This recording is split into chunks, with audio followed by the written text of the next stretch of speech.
Players are getting very frustrated with the new 0.8 update of Scum, and it's mainly because it introduced a large number of bugs such as poor performance, stuttering, and lag, which made the game almost unplayable for many players. Additionally, there were incorrect or missing vocal lines, server issues, and other technical problems that prevented players from being able to finish matches. Let alone tons of working vehicles were completely removed from the game, and now we're stuck with something clunky. Despite Scum being such a mess at this very moment, the true reason as to why I'm making this video is to address something that's been very skeptical to me, and it is particularly for the one reason and one reason only.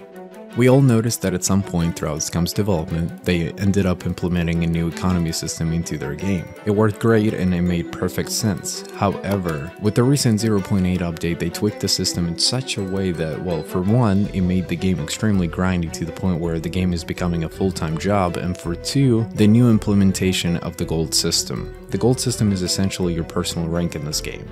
The more things you do in the game, the more gold you earn. Sounds simple, right? Well, here's where the problem lies. If your gold is low and you have a lot of money saved up, you cannot do anything with that money at all. Not until you rank up in the world with that gold system, which in a way makes your money that you do have senseless and useless.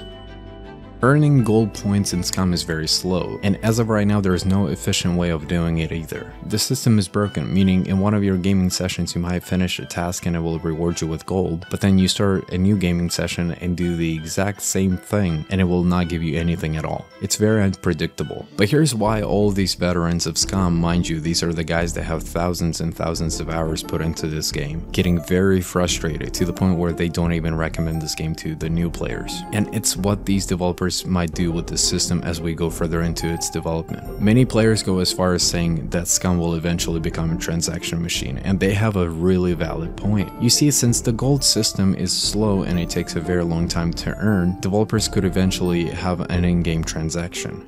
Oh, you want some of that extra gold? Well, here, pay us $20 and we'll give you 600 gold.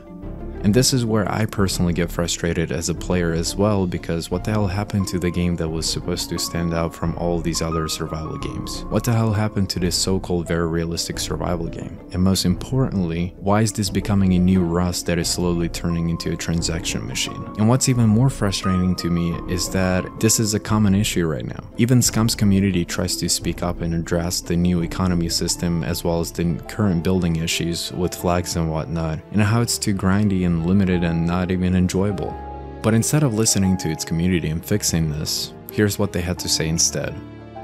I'm not saying that all people will like it, but that doesn't mean that the system is bad. It means that people just grew attached to how things were and are afraid to get out of their comfort zone. And here's what I have to say to you guys. Doing YouTube for a little over a couple of years at this point, and interacting with many developers through different communities, I noticed that normally when an issue arises, developers tend to listen to their community and build the game based on people's voices. So my question is, why are they so egotistical to push forward even when their own community speaks up and goes against them? The game is more than halfway done, on the paper that is, and the fact that they refuse to even listen to their own community that's been there since day one, it goes to show that there is a bigger picture here, something that we are not yet seeing. I personally do love some of the new ideas behind 0.8 update, I really do, but removing most of the working vehicles and implementing one that is clunky and not fully polished is a big no-no for me. Let alone, let's not even talk about the new gold system that half of the time doesn't even make sense, neither does it work. The idea of not being able to spend your money until you rank up to a certain level within the game is just excruciating. It's like, at the beginning of the game, don't even bother going to a trader's outpost because you wouldn't be able to do anything anyways, so what's the point? Unless at some point down the line you will provide an in-game transaction and encourage players to spend real money in order for them to make quicker progress, if you will. Listen guys, I've said it before, I'll say it again, Scum better not become a transaction machine, because I guarantee you that's when they will lose a whole lot more than just a few little players. There's nothing more exploit, in my opinion, than implementing a transaction system into the game that was never there in the first place. Because at that point you're just taking advantage of people that supported you literally since day one. And just because they support you and they're here for you doesn't mean that you have to drain money out of them. But that's just me. Anyways, let me know how your 0.8 is treating you, because mine isn't doing too well.